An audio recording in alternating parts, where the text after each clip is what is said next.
Hey everybody, welcome back to Shar Pei Neighbor, the channel all about Shar Pei and all things dogs. My name is Anne, and this morning I thought I would show you a little bit about what my Shar Pei eat. Because they have a lot of health problems, I feel like it's really beneficial for Shar Pei to eat a raw diet, and I've been feeding raw diets for my guys for, well, through oodles of dogs, we'll say that, and it's definitely been beneficial. Is it more expensive overall? Yes, but I feel like I save a lot of money in vet bills, especially with these guys. They have a lot of genetic conditions, which there's only so much you can do about, of course, but they also just seem to have a lot of things like allergies and inflammation issues that I feel like a good diet will help with that. So this is breakfast, and I'm feeding both my guys. So one of the things I give them every morning is a chicken neck. Now, some of you are going to get grossed out by this, so just, avert your eyes, but just turn on the audio.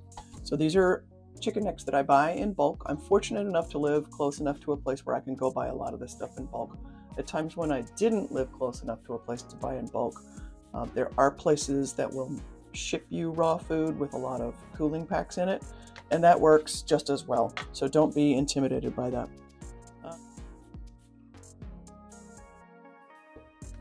A lot of people worry about chicken necks because they think their dog is going to choke on them, and some dogs don't really chew them very well. Now, I will say that Bubba has had a lot of dental issues, and so he just doesn't chew much at all, but he's never really chewed chicken necks. They're small enough.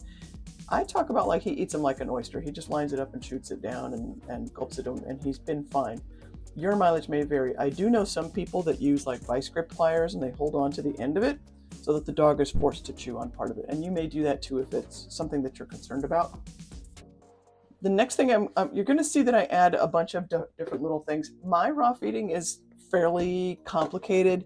It doesn't have to be. You can make this a lot simpler.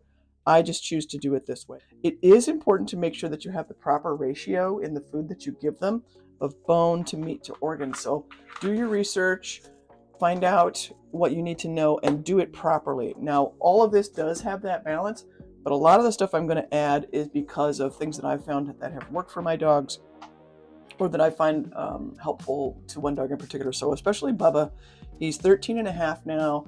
He's got about 8 teeth left because he's just always had teeth problems and a bad heart condition. So one of the things that I give him is a little oatmeal, for instance, and this is just regular oatmeal. I get it in bulk and I make a big batch and I freeze 2 containers and I have that handy.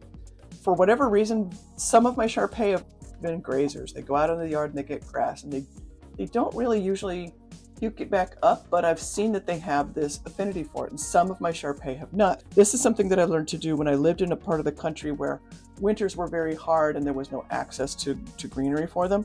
So I just add some green beans, and that seems to give them whatever it is they're looking for in the grass. Pilot can have a couple green beans, but it just doesn't seem to be as big a deal for him. Oh, and this thing that I put in here a minute ago, I was talking when I did it. This is green tripe. Now, people have a lot of opinions about green tripe. It is the contents of a ruminant stomach. This is cow green tripe. It has a lot of good beneficial bacteria in it, and the dogs, I've only ever had one dog who didn't like it, and that was my dog Charlotte, and she would eat it for other people, but she wouldn't eat it for me for a long time. She's very funny. The thing about green tripe is people will talk about the smell, and it does smell. I've smelled stronger smells, but a lot of people are very sensitive to that smell, so just be aware that it does have a smell. Just a little bit like that in the bowl. The dogs love it. It's really good for them. Now, another thing that I give, especially Bubba, every day is a spoonful of canned pumpkin, and I just get the pumpkin that comes in the big can from your local food retailer. It's always helped him with his digestive stuff. It keeps him regular. It keeps him from having a yucky tummy and all of that other good stuff. I would normally give Pilot another scoop. I'm actually out. I only had 1 spoonful left today. Sorry. Another thing that I'll give them is a few frozen blueberries. So just like that. Dogs don't really digest fruit and vegetables, especially the way that we do, because their digestive tract is shorter and more acidic.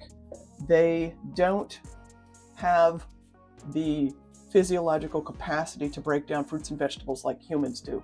Our systems are just different. Now, I give them some because they have good antioxidants and they like them.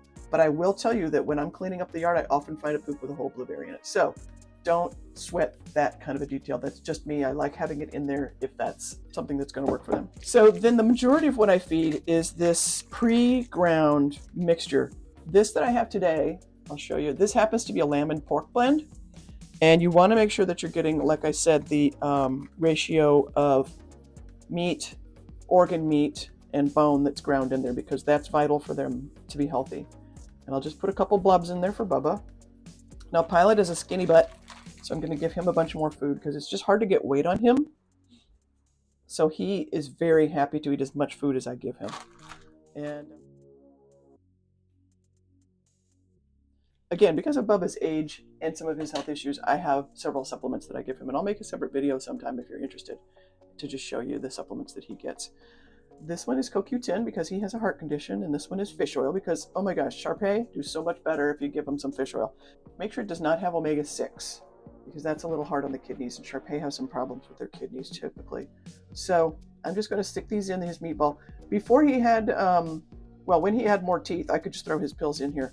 He has a little trouble navigating that now, so I just put him inside the meatball, and he is good to go. One more other thing that I do like to add is green lip mussel powder. Now you can buy these whole, but I find that this powder is actually easier. It is stinky. It smells like stinky mussels, green lip mussels, clams, that kind of thing. I happen to get some in a jar here, not a sponsor. And that works just, I think it worked great because I can just give them a little spoonful. I put it on there. They love it because dogs love stinky stuff. You have seen them around goose poop. You know what I'm talking about.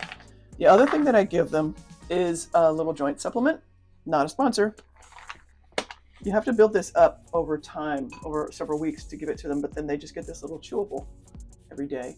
And I think it has helped with the mobility. Pilot had some issues with one of his back legs when I first got him, but that's all resolved and hasn't had an issue. He runs around like a crazy thing. And Bubba's doing really, really great. He gets up and down out of his bed.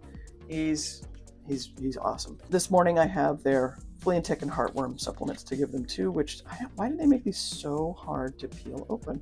It's like, peel here, ha ha ha. They should just add ha ha ha to the label. I swear. I will wrestle this to the ground. All right, so this one is Pilot's, and I put that in their food. If you have a dog that tends to like not take their pills or tends to hide their medicine, don't put it in their food. Hand it to them so that you know they've eaten it. Both my guys will just eat this out of their food and it's not a problem. But if you have somebody who's fussy, and I've known Sharpeis who were just not interested in, if they thought it had a pill, they would eat the meatball off of it and spit the pill out. So if you have one like that, make sure that you give this to them and then watch them because they are sneaky, they're smart, and they'll figure out a way to get away with stuff. One of the other things I sometimes add is a little apple cider vinegar. This is, you know, it depends on who you talk to. Some people talk about it balances the pH. Some people talk about it helps with your insulin levels. Some people say it's about your immune system. I just put a little bit in there. You can see I barely put a few drops because it does affect the taste for them. They're both good eaters. I've never had a problem with them not eating if there was a little ACV in there. And if it helps, why not, you know? All right, so let's get these guys their breakfast. This is Bubba's bowl, and that is Pilot's bowl, and I'm gonna go distribute these. All right, as the senior pay of the house, Bubba gets his food first. Yum, yum, yum, yum. Good stuff. All right. Pilot enjoys al fresco dining, so he gets to eat out on the patio. And he waits inside until I tell him to come out. Okay. Wait. Good boy. Okay, good job. There you go. And that's just an old slow down bowl I got for another dog I had years ago who was just a gobbler. And this is great. And Pilot's a bit of a gobbler, so this is a big help as well. One other thing to keep in mind if you're going to feed raw food is to make sure that you clean up the area every time you feed them. It's an important part of food handling safety, so I just spray it down with a cleanser and give it a good wipe down once all the food's been put away. And we have another champion Clean Bowl Club member. Number 2 champion Clean Bowl Club member. Good job, Pi. So of course we always have to police each other's areas after breakfast and after dinner and after snack time and at all times that are important to Sharpei. I hope you enjoyed this little video about breakfast that my guys got this morning and how I generally feed them. If you do, give us a like and a subscribe. And we will see you in the next video. And until then, happy walkies.